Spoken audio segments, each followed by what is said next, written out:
Otherwise Hello. known as the best 30 seconds of your life right then. Yeah. Hello and welcome to the Gooners pod. I'm starting to hate that thing.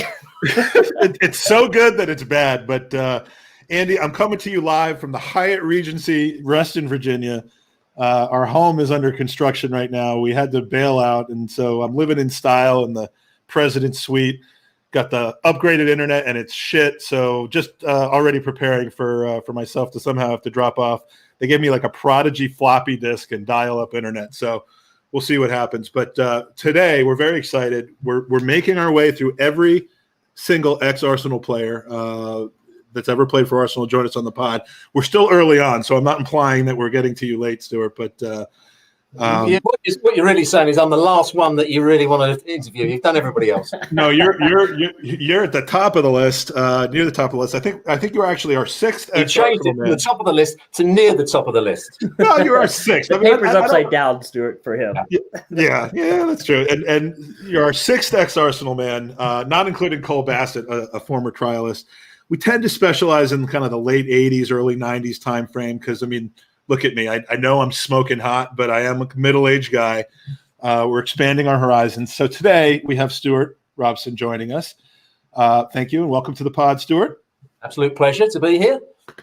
Next week, by the way, just a quick teaser, we're going to have Dennis Bergkamp and Jan Mavila, back-to-back doubleheader Nice. for the two ex-Arsenal guys. But is Jan's medical going to be finished by then? No, he's still working on it. We're going fingernail by fingernail. But then we're going to go through the rest of the Arsenal, the former Arsenal players. We're going to do something called a Tom Canton, which is to have 10 shows a day and just blast through the rest of the alumni in the next couple of weeks. So, hey, speaking of Cole Bassett, Mike, have you seen his recent form in the MLS?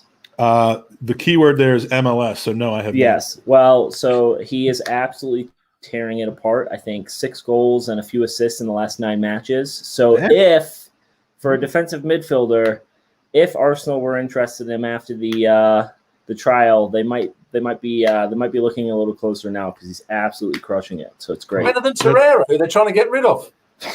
That's because I don't know if Cole's you're going to be a much cheaper option. I don't know. Are you familiar with Cole Bassett?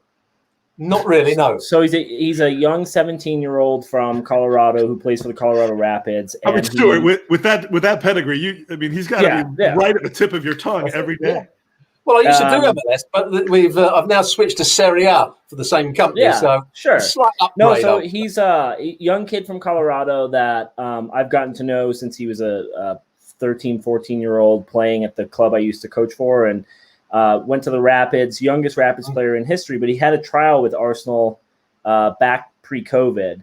And it went from he was supposed to be there for a couple days. He got extended into a couple weeks, did really well. And then COVID hit, and I think just things got lost in the shuffle. A couple German teams came in for him, and the Rapids keep saying, no, we're not going to sell him. And he's just been having a great season for the team. And isn't there something between Arsenal and Colorado Rapids? That there is a link. Yeah, some sort of connect. I can't think of what it is. Something with ownership or something like that. But let's under 23 captain for the U.S. So he's got a bright career, and for some reason the Rapids keep just any team that comes in, they keep pushing them away. And I don't know if it's because of Arsenal or what, but either way, great to see him on form. The strange thing is when we had him on the podcast, we spent the entire time talking about Stuart Robson. So this is just the reverse of that. Seriously, though, we're joined by a man who joined the youth ranks at Arsenal at the age of 13, made your first team debut immediately after your 17th birthday. Literally, my son just turned 17 last week. So it just blows my mind. He is nowhere near the first team of Arsenal. Well, let me tell you, I was the youngest player at the Under-20 World Cup in October before I was 17. And had I not been in Australia to play in that World Cup, I'd have made my debut before I was 17 because Willie Young was sold to Nottingham Forest, if you remember Willie Young. And Chris White, who was one of the centre-halves, I was the other centre-half in the youth team reserves. Chris White was older than me. And I was ahead of him in the sort of in their mind. So I would have made my debut much earlier, about another 6 weeks earlier. So I'd probably be the youngest player to play for Arsenal at that time. You were robbed of the Cesc Fabregas trophy. Yeah. Well, just to join that team at the and become the player of the year at age 19, not the young player of the year, but full player of the year in a club that had Kenny Sampson, Viv, David O'Leary, Paul Davis, Champagne Charlie, Tony Adams, Graham Ricks, Woodcock. Yeah, I went there. 186 appearances for Arsenal, 21 goals, and a guy who, just based on 5-minute chat the other day, I'm really fascinated to talk to. Thank you for breaking your duck with us on the Gooners podcast, Stuart Robson. And I have to thank Gab Marcotti, my old friend and your colleague, Gabriel. Yeah, but he doesn't call you a friend. He just said this bloke from America. That's how he won't leave me alone. It's always been a bit one-sided, but I want to thank him for introducing us. I don't want to thank him for diabolically misrepresenting my footballing skill set on the pitch. He does. He loves to do that, and he told you the same line of bullshit about me. What was it? Bags of pace, lacking in final product. He's one of those players. He said he said, and this is what he said. You must have played with a few. He said that can run really quick, but then no technical ability or not able to finish when he gets there. Well, those are two different things. Those are two different things. Were you talking about Mike's love life or football skills? I think he was mentioning both, actually. I had tons of final product in both. There's a joke in there somewhere. But have you got evidence of that? Yeah, let's get your wife in, Mike. We gotta. What he admits regularly, I just keep this at arm's length for obvious reasons. What he admits readily now, when pressed, is that I actually scored goals in buckets. Super Kev, thank you for joining us. I scored goals in buckets. I had tons of finishing ability. What I did not have is what some people like to call close control or far control, or any idea how to head the ball whatsoever. I also didn't come back to play on defense. I mean, look, I could score goals. You could have played for Arsenal in the 80s then. I could play for Arsenal last season. I was a not a well-rounded player, but I dispute this. So anyway, that's why I didn't get my trial, and because this show is all about me, that we're going to end that conversation. So let's change the subject off of me. Andy, talk about yourself for a little while. No, so Stuart, we don't want to lose sight of recent Arsenal results. We have just come off of 2 Arsenal wins. A little bit less than orgasmic displays against West Ham, your former club, at home. Leicester City away from home yesterday in the League Cup. But, there's about 9,214 Arsenal-related podcasts, 5 or 6 of them which are actually really good, that can break down those games. We've got Stuart Robson on. We want to learn more about your time at Arsenal, your time after that, and a lot of Arsenal supporters who are maybe newer to Arsenal, younger, or have just kind of tuned in the last 10 or 15 years, probably know you more for your media career and some controversy therein than they do for your playing career. So I wanted to kind of start by recapping your playing career, if that's okay with you. Yeah, of course. Before we do that, quick shout out to the chat. We have Owen Young in here twice, both as the Gunner Craig podcast and as himself. Sebby's in here. Super Kev Campbell, always great to see you. Matt D'Souza, Mike Hers, Vivek Malik, again, Sebby, Emery Stern, the Texas Gooner. Thanks for joining us. So unlike a lot of the young guys who came up through Arsenal in the late 80s, Kevin Campbell's of the world, your David Rocastle's and so on, that you didn't necessarily grow up as an Arsenal fan. It was, I think you said Everton for you, right? Yeah, only because when I was a 4 or 5 year old, Everton, and I was getting into football, and we used to have these tables that used to get out the Shoot magazine that used to be able to put that. Well, I could read that table before I could actually read. So I'd see the colours. And that year, in 1969, 70, Everton were the best team. They had a team with Alan Ball, Howard Kendall, Harvey in midfield, Colin Harvey in midfield, Joe Royal up front, Gordon West was the goalkeeper, Brian LeBone, people like this. They won the title. And as most kids do when you're a youngster of 5, 6, that you go with the top team. And that's why I supported Everton. I had no idea where it was in the country. It couldn't have been further away from where I was in deepest, darkest Essex. And I used to be woken up by my parents because they were in the Champions, or it was then the European Cup the year after. And I used to be sent to bed about 6 o'clock have a couple of hours sleep, and then get up for sports night to watch Everton play in the evening in the European Cup, which I think they got to the quarterfinals and were knocked out by Panathinaikos, which was most disappointing. But that's why I supported Everton. But after a couple of years, I realised they were nowhere near where I lived and stopped supporting them and didn't really support anybody because I enjoyed playing so much. I played so much football as a youngster. I went to a private school. We played football on a Saturday. So how do you have time for cricket? Because you were also big into cricket at the time. I mean, I it was a public school and football in the winter, cricket in the summer, and at that time I excelled at both. And many people thought I could have become a cricketer. I'm never quite sure about that. It's easy to say it when you take something else up and say, "Oh, you could have been a cricketer," but I had a talent for it. So how does Arsenal come calling then? Just at the age of 13, how did they enter the picture? I think it was a little bit earlier. I think it was actually a little bit earlier. I was probably about 12, and I was playing for. Nobody had seen me because I went to a public school again. I didn't play for the district because you couldn't, because it was a different schools association. I didn't play for the county because I didn't play for the district, but I played for a Sunday team, and I got chosen for a representative side. I think for the Thundermite League against South West Essex, and we won the game 6-0.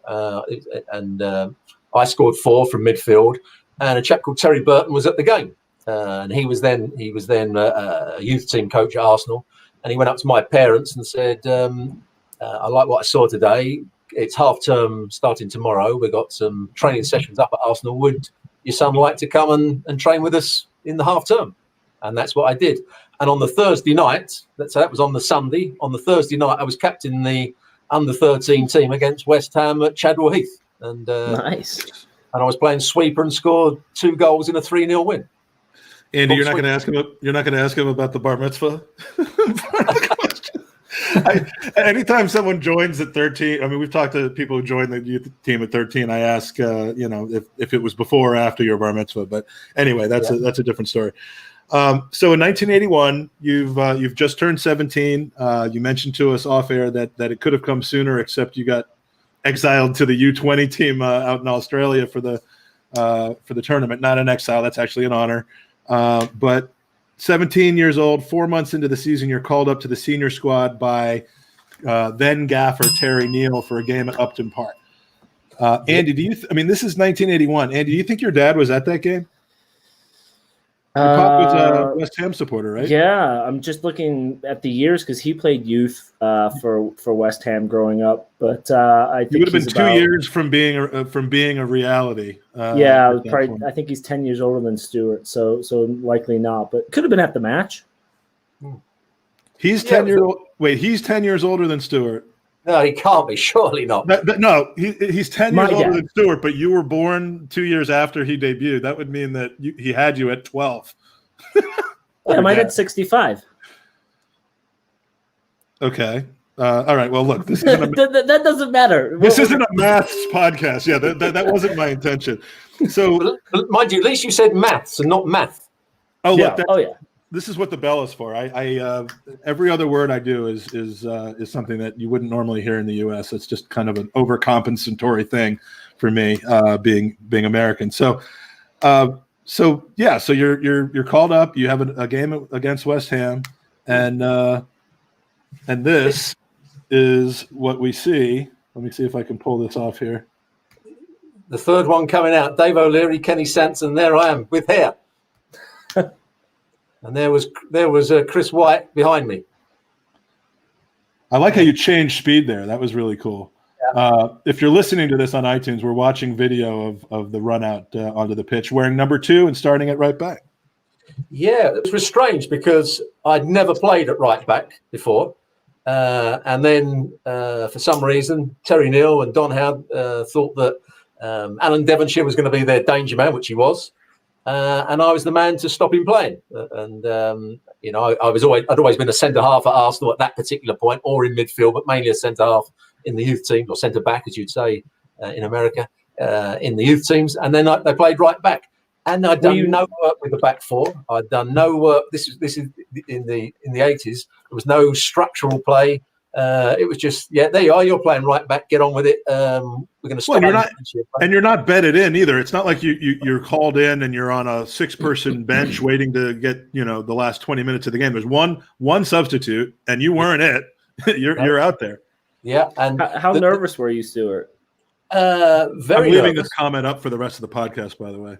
It was. I was nervous. But it was a strange thing. When you look back at the game, I went on the train to the game, or where the meeting point was, and my face and the big headlines on all the papers was public school toff makes debut in London Derby or Cockney Derby, and there's my picture as a young 17-year-old on the back, and I'm travelling on the train, and people are reading the paper, and I'm sort of got my head down, and then I got picked up by Brian McDermott, who was the 12th man on that day, from Arsenal Stadium. We went to Totteridge, where we used to have our pre-match meal, and that's where I was told that I was going to be playing at right back. But before that, Terry Neill, and Terry Neill, many of the players didn't like Terry Neill or thought that he talked a load of old rubbish at times and didn't always tell them the truth. He was brilliant to me, and he did everything he said he was going to do. And he phoned up my parents on the Friday night and said, I'm not going to tell him today that he's playing, so I don't need to get too nervous, but he's starting at right back tomorrow. And it's best if you don't tell him, but here's your 2 tickets, so come along to the game. So he was brilliant on that day. Andy and I are both trying to put the same comment up, and we're both clicking on it at the same time. Yes, Stuart and Paul Davis complimented each other in the Arsenal midfield for a period, for sure. And so at age, sorry, I got a little sidetracked by that. Do you remember your first goal? Yes, it was about a few weeks later. It was against Ipswich at home in a 1-0 victory. I think Ipswich were going for the title at the time, but they didn't have their best team. They had a few injuries. And I'd been put from right back to midfield at this point, alongside Paul Davis at the time. Brian Talbot was also playing. He was probably playing, I think Paul Davis was on the left-hand side. I was in midfield with Brian Talbot. Yes, and Alan Sunderland, I think might have been Gorman. A player called Gorman was playing on the right hand side. But only played 4 times for Arsenal. He was a youth team player. Yeah, and we won the game 1-0, and I scored. It was a bit of work by Alan Sunderland. Did really well, and I had an empty net to play it into. Yeah, I was going to say you clearly do remember it. I was going to say that some recognition of Alan Sunderland's role in that goal. I don't know if you particularly got along, if he was someone that you had a friendship with, but he certainly he hooked you up on that day, because we're gonna actually show the goal if we can here, testing out this great new technology that I can remember it as if it was yesterday. Let me tell you. Let's see Alan Sunderland's work here to set you up. What is the defense doing? Yeah, well, I played him the ball over the top, and he did really well. He got away from the goalkeeper, away from the left back, and just played it, I think, into a dangerous area.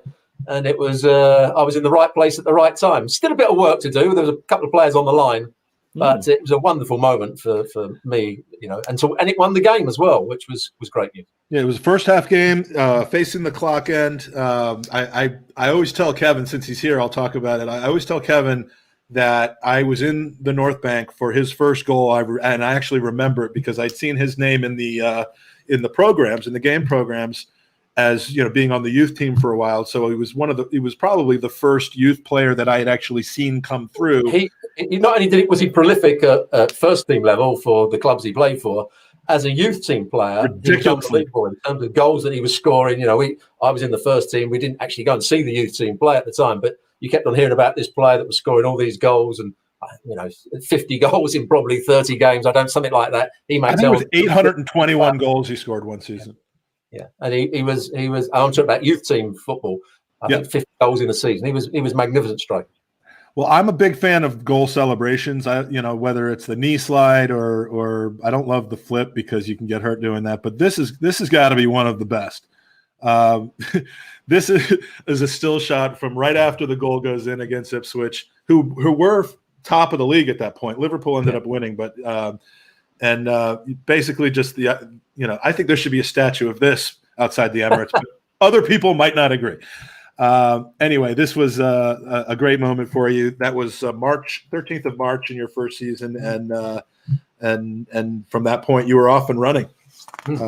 So as I mentioned, you're off and running. You're a regular staple in the first team, outside of some periods of injury. But those years, 81 through 86, 87 timeframe, not necessarily glory days at the Arsenal. No. League finishes of 4th, 10th, 6th, 7th. Kind of sounds familiar of late, but Terry Neal makes way for Don Howe. There are some injury issues that set in, so it's an interesting time that you spent there. Very different kind of outcome than some of the other guys that we've talked to, like Kevin and Lee Dixon and Alan Smith and Perry and all that. But I want to talk about 2 specific arrivals at the club and how you were impacted and affected by them. First, a guy that we always talk to our guests who are ex-players on. Normally, they were welcomed to the club by him. This is a little bit of a reverse because he arrived after you were there. But I'd love to hear your perspective. I fell in love with this guy when I was living over there. The forbidden love of a 16-year-old Yank and a 21-year-old footballer. But tell us about your experience with David Rocastle. I mean, you had a little bit of overlap while you were at Arsenal. What did you make of him at the time? What is your thought? It's very difficult for me to talk about the younger players. I've talked about Kevin there, talking about his goal scoring, because I used to see it on the records.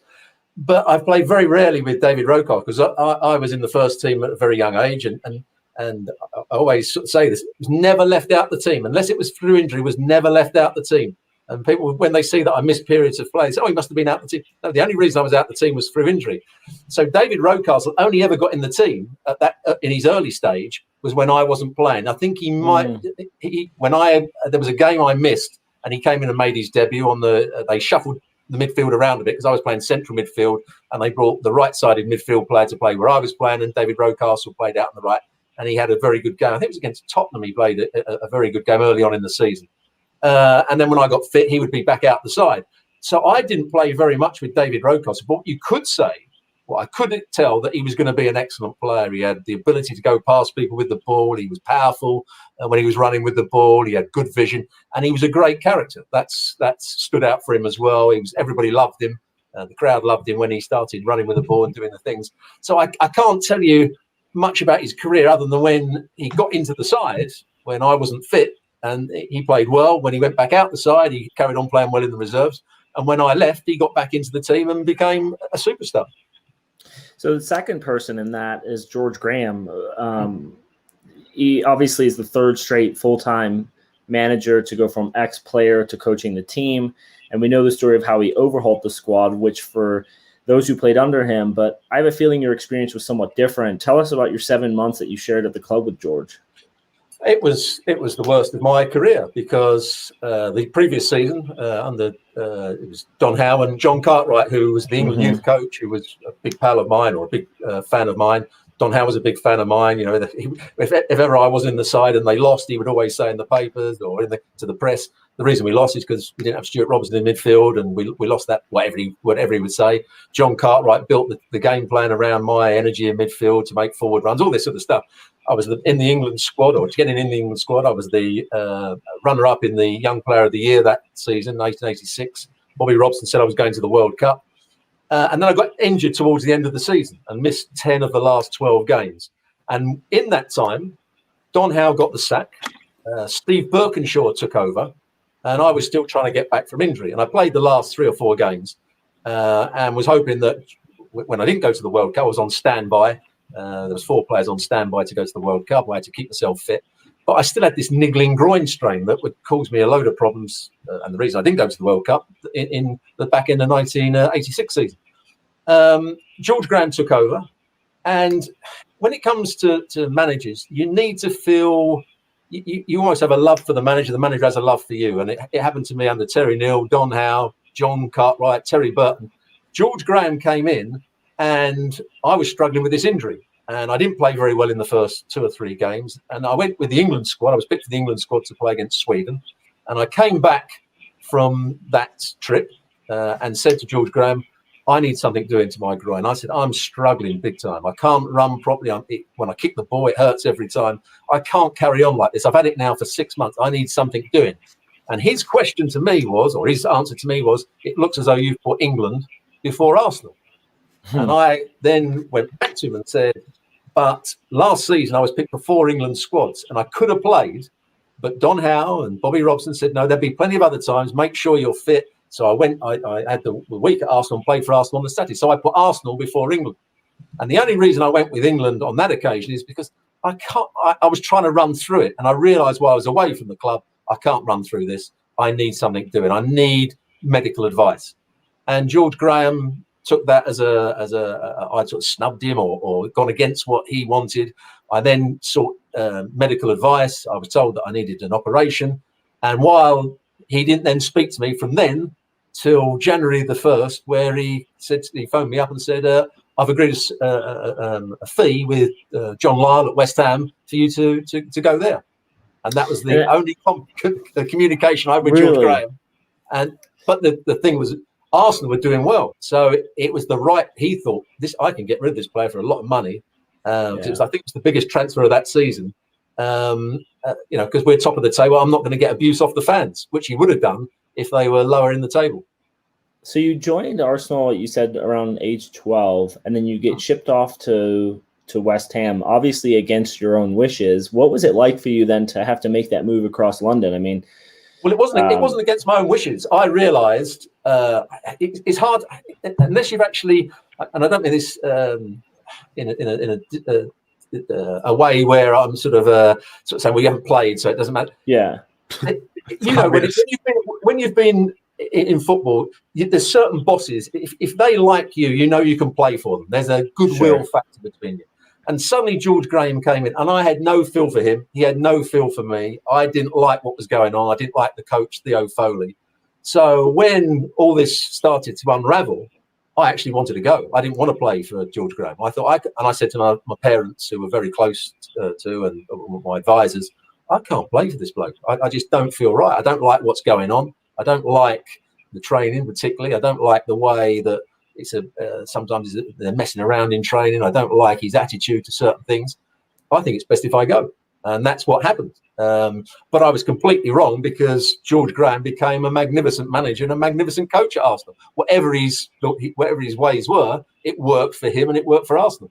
Do you think that you could have become part of that in hindsight, or just it just because what I'm hearing is it was a personality clash?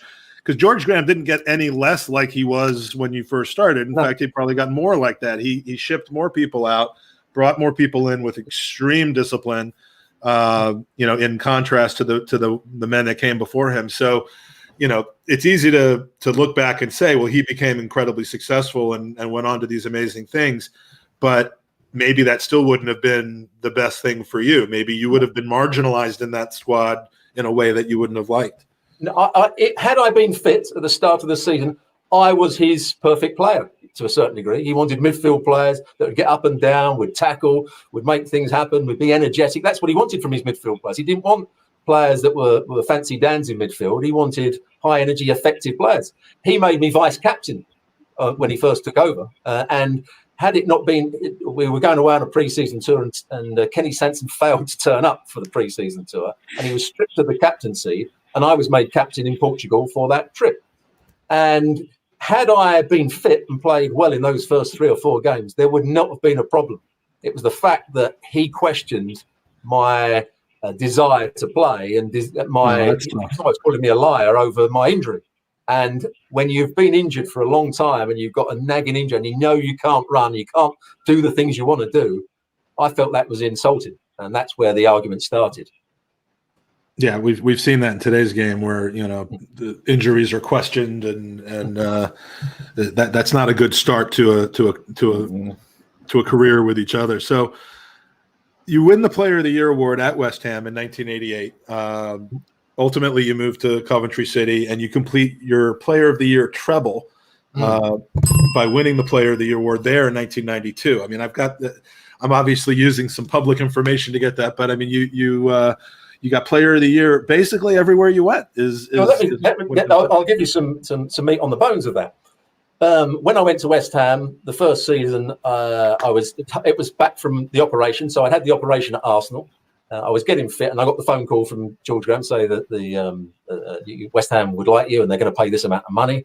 the worrying thing, there was a discrepancy over what West Ham said they were paying and what Arsenal were saying they were paying. With George Graham's reputation later, I'm not sure quite what was happening there. But anyway, we won't go into that. And then I went to West Ham, so I finished that season. The next season, I became Player of the Year. And then 4 games into the next season, it's always after 4 games, funnily, 4 games into the next season, I had a real problem with my groin again. And I didn't play for a year and a half. I had an operation that they now say should never have been done. I still have problems with it now.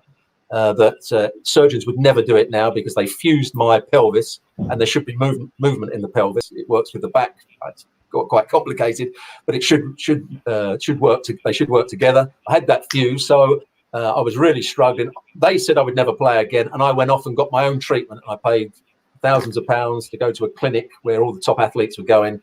And one day I came back to Lou McCurry, who was the manager, said, "I'm fit to play." And he said, "How can you be? You've not trained with us for a year and a half." I said, "Don't worry, I've been training 7 hours a day. I've gone with Wimbledon's youth team, Wimbledon's reserves, and trained over there because that's where the clinic was. I'm ready to play." And I played against Derby on the Tuesday night in the League Cup. And every West Ham fan will remember that game because I wore cycling shorts and had the game of my life, having not played for a year and a half. But then the injury came back again, and that's when I moved to Coventry. So the meat on the bones is that my last full seasons, 3 full seasons, I was Player of the Year at Arsenal, then West Ham, and then Coventry. Yeah, I mean, now do you just take those 3 awards and just like melt them together into one massive Player of the Career trophy? I mean, that's what I would do. But unfortunately, after a couple of seasons at Coventry, Coventry begins the season in the first division against Arsenal at Highbury, and 10 minutes into the season, in a game that Coventry shockingly won 3-0, suffer a knee injury. Was that the? I mean, did you play again after that, or was that the? I knew. As soon as I went to see, it was on the hard surface. That's when Arsenal's pitch had been made really hard. They'd watered it. It was the first game of the season. And I can picture it now. Do you say John Jensen or Jon Jensen? He was playing in midfield for Arsenal, and he miscontrolled the ball. And as I went to close him down, he miscontrolled it, and I tried to change direction, and my leg went from under me, and I felt my knee go. And the physio, as most physios did at the time, came on and said, "You should be all right. Just run it off." And the next time I went up for a header, as I landed, my knee collapsed completely under me. And when I went to see my chap, my physio on the Sunday, he said, "You've ruptured your cruciates." I mean, it's bad. And back then, that was no 7-month injury. It was no 7-month injury. And what we haven't spoken about, for me to be able to play week in, week out, I had to do 2 hours extra rehabilitation than any other player just to get myself on the field for my pelvis. So to rupture my cruciate as well, I knew that was it. I was never going to play again. Well, I mean, strange that it ended at Highbury where it started, but some things are poetic that way, I guess. Just not necessarily beautifully poetic. Poetic? I'm not sure. well, poems can be unfortunate. Can be miserable, can't they? But yeah, that's unfortunate. So the next stage of your career was coaching, some cricket at the county level, if I remember correctly, and then the wonderful world of the media came along, which we will get to. Can I take a quick moment, Andy, to talk about to update on the charity on Gooners versus Cancer? Let's do it, because we got some great donations that have come our way. Yeah, it's last week, Stuart. We have an annual charity fundraiser that we do for the Leukemia and Lymphoma Society called Gooners versus Cancer, and this is the 4th year that we've been doing it. The 2nd year that we've been doing it, kind of through the podcast. And last year we through the donations of some Arsenal legends and the club itself and people bidding, and through the summer tour that we had, we raised $16,000 for the LLS, which blew my mind at the time. It was great. This year with COVID, we almost didn't run it because I thought it would be so difficult. But last week when we had Simon Collins from the Evening Standard on, we were just under $8,000 raised. 1 week later, we're at nearly $13,000 raised. We've had some incredible donations over the last week. We have had Owen Young, who joined us on our podcast last week, had a a charity football tournament in Northern Ireland, in Newry, Northern Ireland, which raised almost $1,200, nearly £1,000 just on his own, and it's been massive. So we're at almost 13,000, on our way to 16,000. I have a feeling that $16,000 goal is going to be changing to 20 or 25,000 because we've just extended the charity to October 15th. The main way you can get involved, because we want this to be something that isn't only just good things for charity, but also exciting and opportunistic for people who are donating and putting their hard-earned money, is to enter a raffle where we have audio tours of the Emirates. We have the Perry Groves experience, where he'll do a tour of the Emirates with you, sign an old shirt, not an old shirt, but a retro shirt for you that we provide, and then go out for beers afterwards. Sign kits from Lee Dixon, 89 T-shirt from Fees Tees, Stephen Feely, who's one of our good friends, Alan Smith signed jersey, 2 amazing tickets to games at the Emirates, a brand new jersey that's been donated by Mike Hers, the jersey of your choice, personalized, a first team signed shirt, and then two things that I know, Stuart, that you would probably be interested in bidding on. One is a signed autobiography of Arsene Wenger, which was added just last week to the auction. It's getting a lot of attention.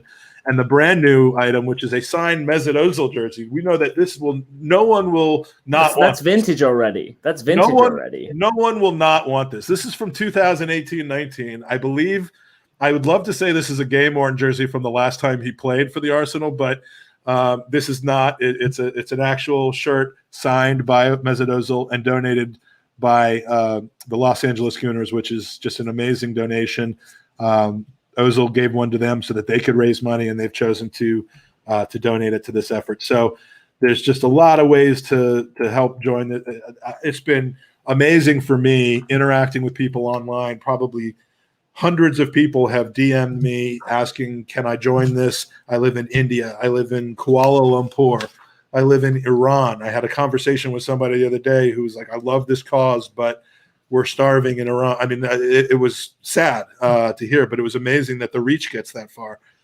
Japan, India, Ireland, Canada, Italy, of course, Mozambique, Andy. I mean, we're huge there, as you know. Oh, yeah. But just I have to say, if you remove maybe 3 or 4 specific numpties from our fan base, we've got the best fan base in the world.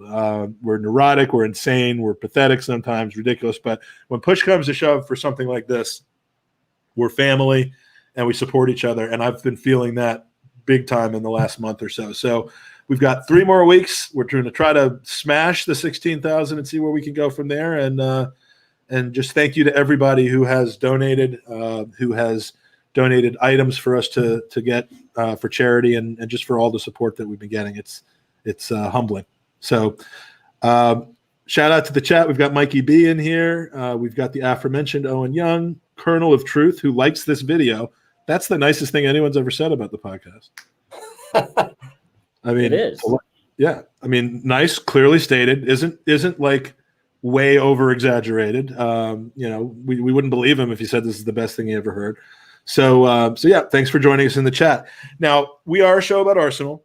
We're generally fairly positive. We try to be anyway when the situation allows.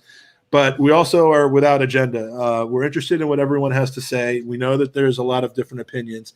And, when we talk to former players and media personalities, it's not always realistic to expect that it's going to be all roses about your time at Arsenal, your feelings about the current management and all that. And so, sometimes it is what it has to be and what it is. And I know that a lot of Arsenal supporters have kind of characterized you as being negative, unnecessarily negative about Arsenal. That's their opinion. They're entitled to it, and you're certainly entitled to yours. So, you've been outspoken on several Arsenal-related topics over the years, even while working with the club. Topics like Arsene Wenger, Ivan Gazidis as a start. A lot of people may actually join in that cynicism in hindsight. Hindsight's 2020, huh? Yeah, well, and sometimes foresight is rare, but comes from people who know, and that's what I'm getting at here. I remember Arsenal TV. Andy remembers Arsenal TV, and back when it used to air here in America. But how does it happen that you end up back at your first club in a media role, and just kind of give us the background of how that went, the growing pains, the friction, I guess, that arose from that. We'd love to hear more.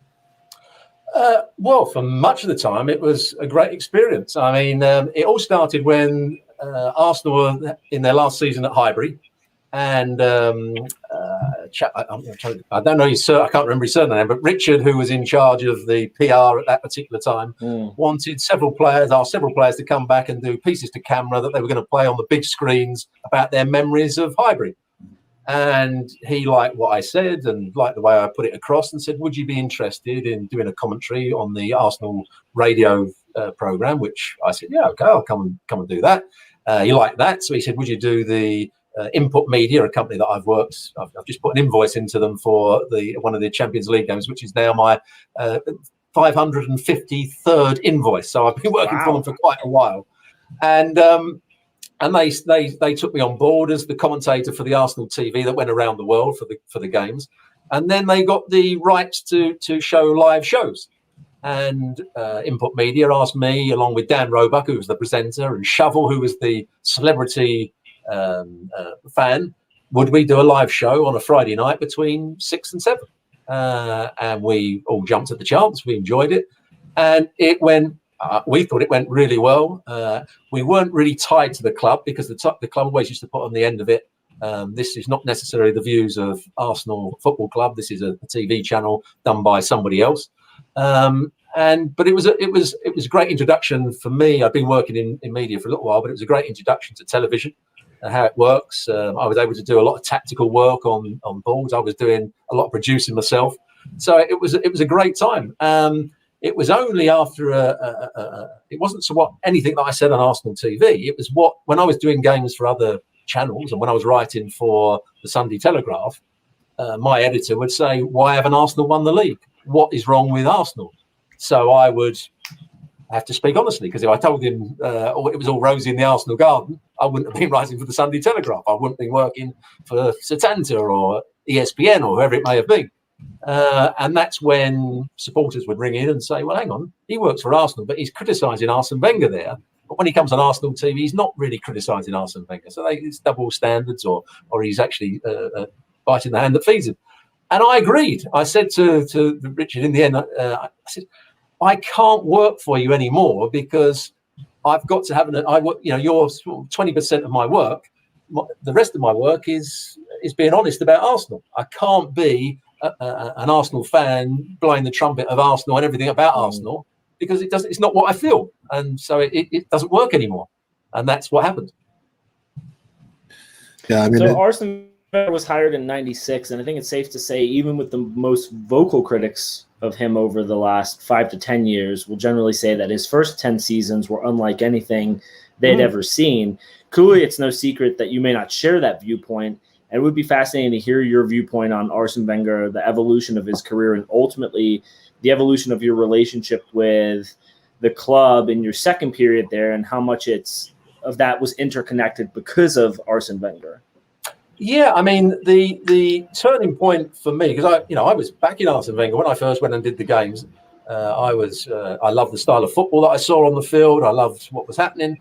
And I assumed, because everyone was telling me, that Arsene Wenger was this footballing guru. That's what everybody told me, so I believed it. And then as I did more and more games and saw more and more of these after-match press conferences, when I spoke to more and more players, one thing I don't like is lazy punditry or lazy comments where people don't really know but say, he's magnificent, or this is great, or that's terrible. So I asked more questions, and then I started to analyse and think, actually, he's not seeing the game. I'm previewing a Barcelona game and saying what Arsenal mustn't do is try and play out from the back and play square passes, because Barcelona are the best pressing side in Europe, and that's how they get their rewards. That's how they play.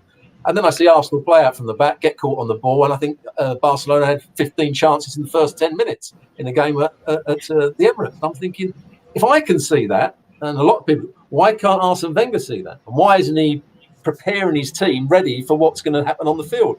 And I saw more and more occasions where this happened.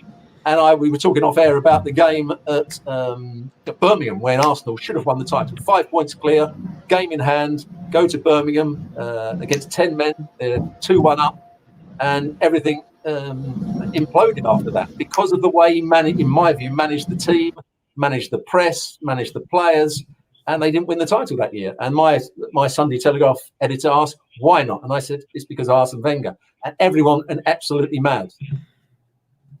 Well, I think it's very similar to today. If you criticize Ozil or anyone else, specific people in the squad, looking now at the manager we have, I'm just curious, kind of what. And I think over here you were on ESPN post FA Cup and had good things to say. But what are your thoughts now on the system and setup at Arsenal comparative to when you were working for the club as a pundit? I mean, it's very different, but how do you see the future of Arsenal Football Club with Arteta at the helm?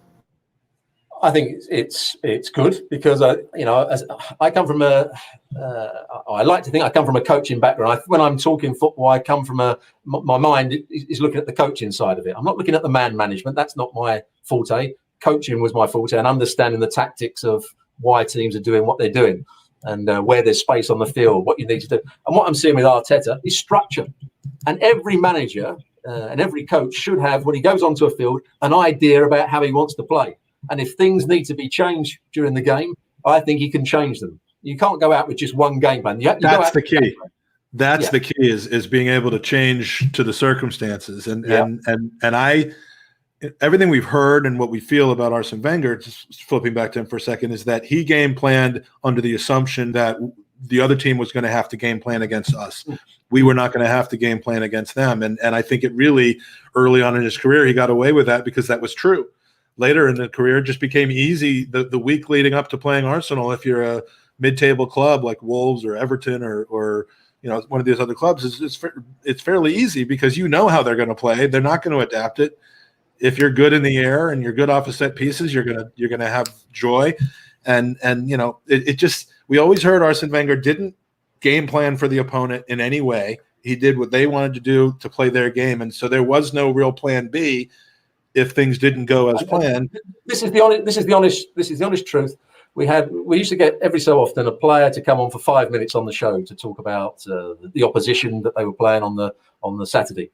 On the Friday night, and we had 3 or 4 players come on. We said, so what do you know about the opposition? What you planning for the opposition? Who are you up against? The players didn't even know who some of the opposition were. That was, we haven't really done anything about them. Who's their danger player then? Don't really know.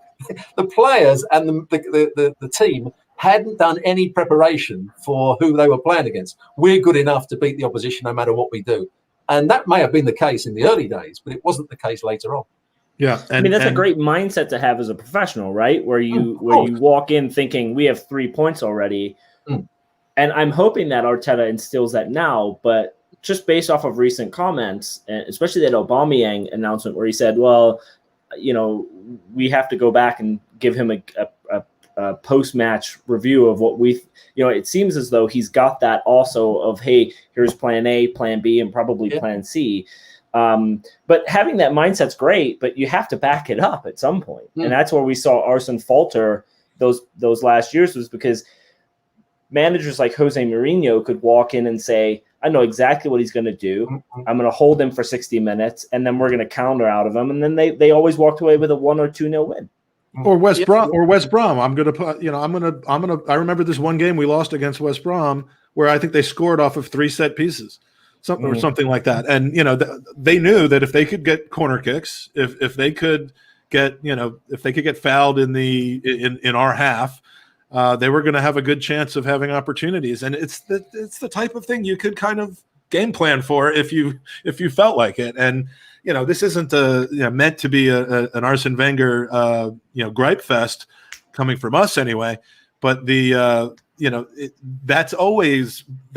was exposed really, later in his career as being an issue. And we heard from countless people that there wouldn't be, a meeting with the defensive back four normally to say, here's what you should expect coming out of this club, this team. There was no individual coaching. It was, I've got Tony Adams, I've got Ray Parlour, I've got these guys who, jointly together can kind of work this out. And I'm just going to conduct the orchestra. And, that was great in 1998 to 2004. It was not great from 2007 to 2017. because the orchestra wasn't going to conduct it. Let's just make one thing clear. Arsene Wenger's not been the only manager that's had great success at one point, and as time has worn on, hasn't gone with the times. We're seeing it now, I would say, with Jose Mourinho. Mourinho, when he first went to Chelsea, when he was at Porto, and when he was at Inter Milan, he was the footballing guru. You thought everything he did was going to be right. Everything he touched turned to gold. And then suddenly, where has that gone? Now he can't get a team to play the way he wants them to play. He can't get any sort of structure to their play. They've lost all their sort of creativity. They're not defending quite as well. He hasn't gone with the times, I don't think. And probably that was the criticism of Arsene Wenger. When he first came in, he was a revelation because he didn't shout and scream at the players. He gave them new diets. He gave them new stretches to do, different sort of training without actual tactical training. But he was a breath of fresh air to those players and the club and the league. But then when he needed to move it on, because everybody had moved with the times, I don't think he moved on with it. And that's a criticism you could say of most managers, apart from Alex Ferguson, who kept on. Oh God, you read my mind. I was waiting for you to finish your point, to say Alex Ferguson's greatest achievement was that he knew when it was time to walk away. Yeah. Well, he knew when it was time to walk away, but he knew when it was time to bring in new coaching.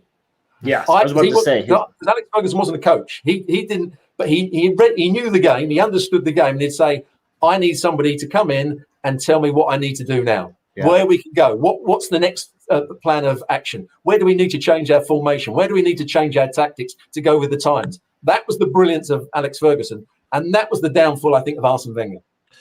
We bring on Stuart Robson, and he takes all my good points. I mean, it's like he knows about football or something like that. I know so little about football that when I have a good point, I really want to get it out. Sorry, I jumped in there, didn't I? Damn it!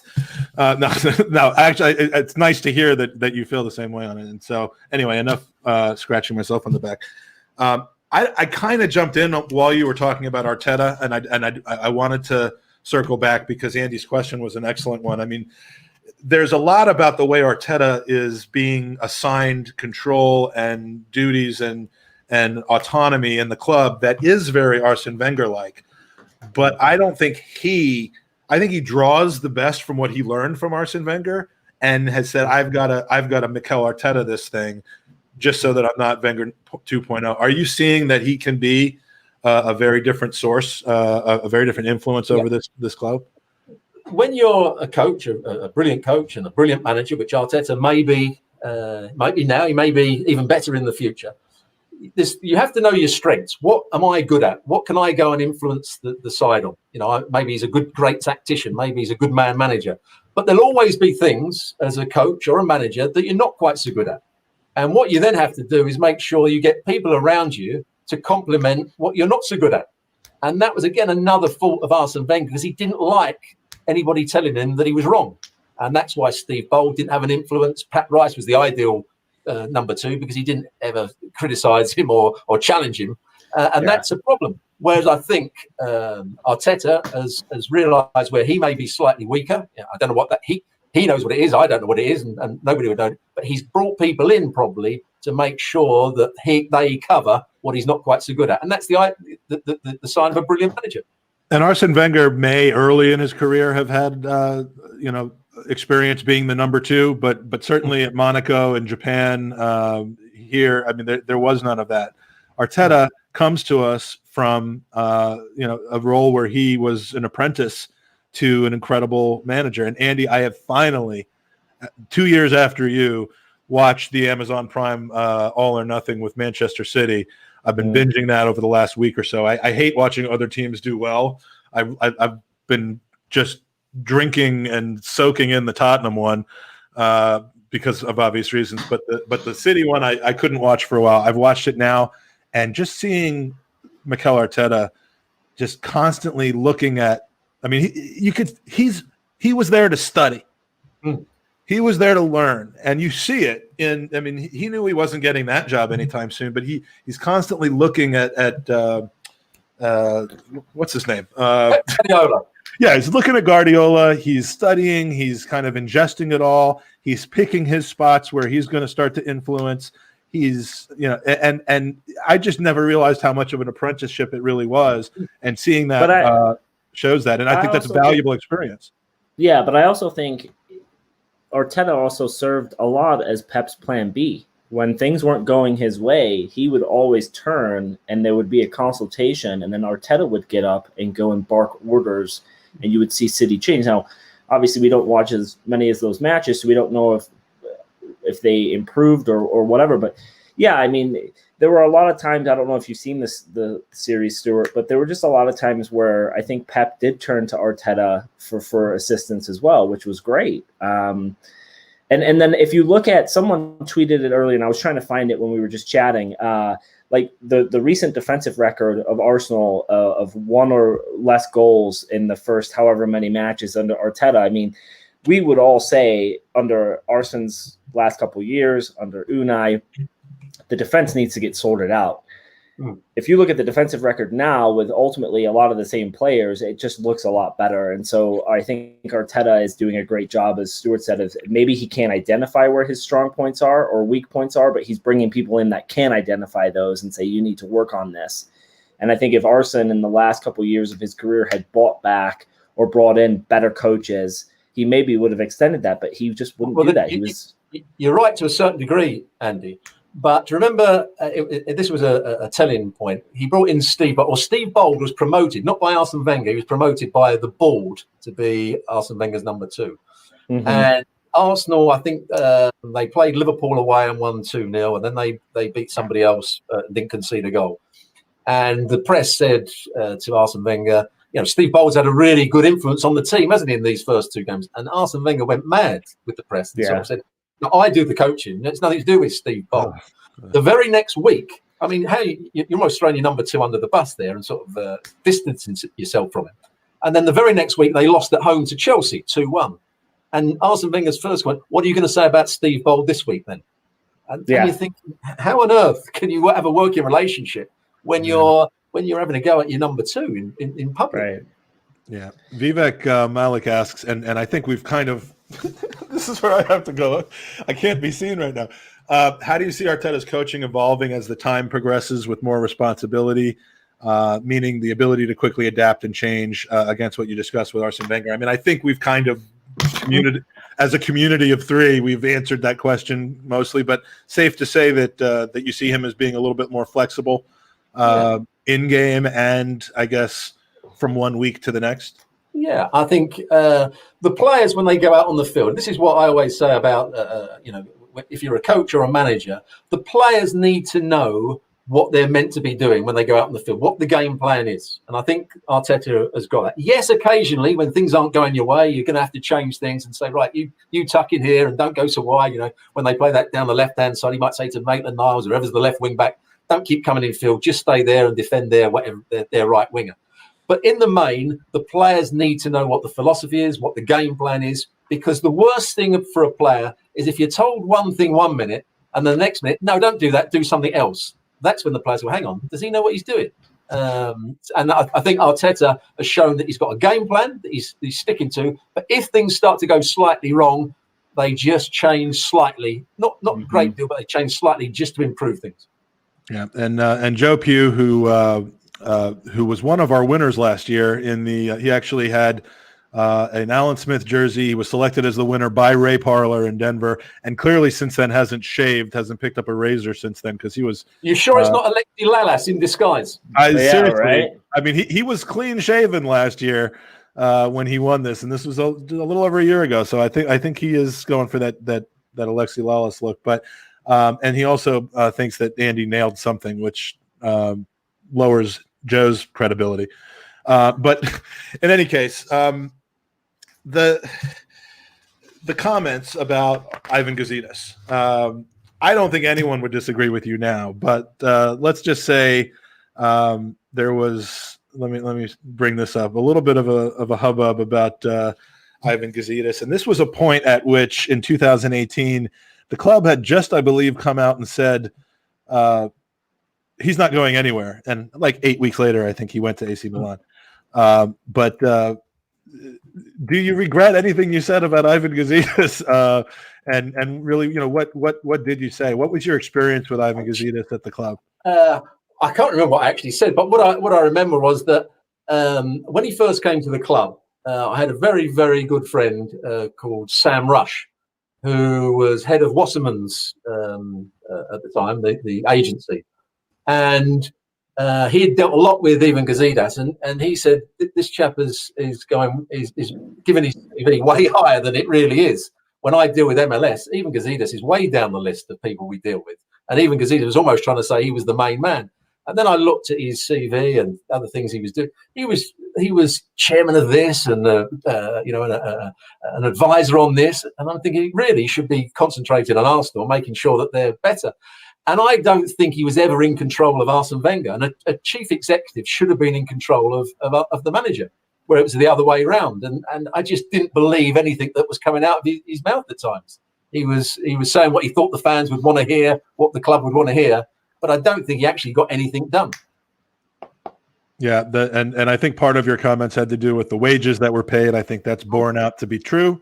Yeah. The Suarez debacle, I think that borne out to be true. Arsene Wenger with too much control. Yeah. I've said many times on this podcast that I think I understand why it happened. It happened because new stadium, ownership that was fragmented into 5 or 6 different pieces up until 2 years ago. And the one thing that was common about our club was that Arsene Wenger kept us in the Champions League. And so more and more power gets and control got consolidated under him, which he was more than happy to allow to have happen. And those that should have been controlling and second guessing and being a checks and balances for Arsene Wenger, like Ivan Gazidis, weren't doing it. I'll give you another little insight into how it was at Arsenal at the time. I got on a train once with a chap that was dressed in an Arsenal tracksuit, and he came up to me and said, "Oh, you're Stuart Robson." I said, "Yeah." I said, "What's your role?" He said, "I do a lot of the blood testing and the fitness tests on the players." He said, "My company gets paid a great deal of money, but it's a waste of time." So I looked at him and said, well, you're saying it's a waste of time. What do you mean it's a waste of time? He said, because nobody takes any notice of the readings. I said, here's the blood test of Arsene Wenger. And so I said, you're training them too hard or you're not training them enough. And Pat Rice would go, don't say anything because you'll be sacked. if you question him or criticise him, you'll be sacked. So you're better off just taking the money and getting on with it. And I thought that was a sad, sorry state of affairs when they're spending a fortune on the right thing to do, blood testing, fitness testing, and then not taking any notice of it. And that's why they had all the problems injury-wise. And that's why the medical department wasn't working properly. Yeah, I mean, it's a different world now, hopefully, and hopefully the results and the trend and of us dropping further and further out of the race is being reversed. I think this is probably this question from Matthew D'Souza is probably a good place to wrap up because it is somewhat forward-facing about the future.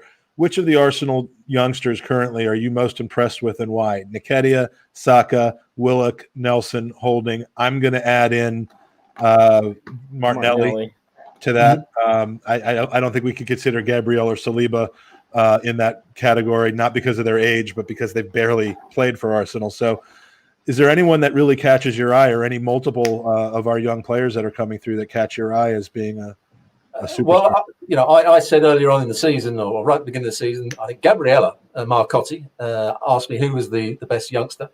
And I said Saka because he can play in several different positions. It might be his downfall in the long term, but he's versatile. He can play as a left wing back. He can play on the right wing. You can't get further apart than those two positions.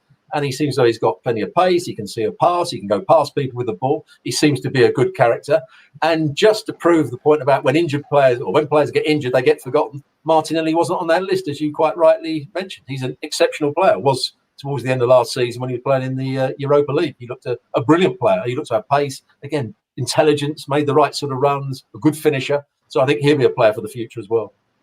Yeah, I'm excited to see. I mean, I hope he comes back, gets stronger, and this is a one-time thing. It's not something that limits the strengths of his play. I think he's young enough that should be pretty safe. But I mean, I can't wait to see his development. Gabriel Marcotti, though, good opinions, absolutely no pace. No. Mind you, I don't think you can have too much pace at 22 stone, can you? I'll lose about 8 stone, and then I'll tell you the answer to that question. Okay.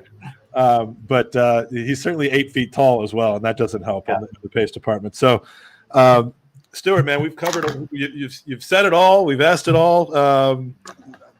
I know you're not a Twitter type of guy, but where can people find you and see you, hear from you? We know that you're on ESPN FC. You do some international stuff, but tell us you're in Italian football. Tell us kind of what you're up to for the next few months and where we can hear you. Well, I do a lot of commentaries, which people won't see in England because it's mainly on the world feed. So I'm sort of doing a Serie A. I do all the Serie A games for the world feed. I do a lot of the Champions League for the world feed. I will do the Nations League for the world feed.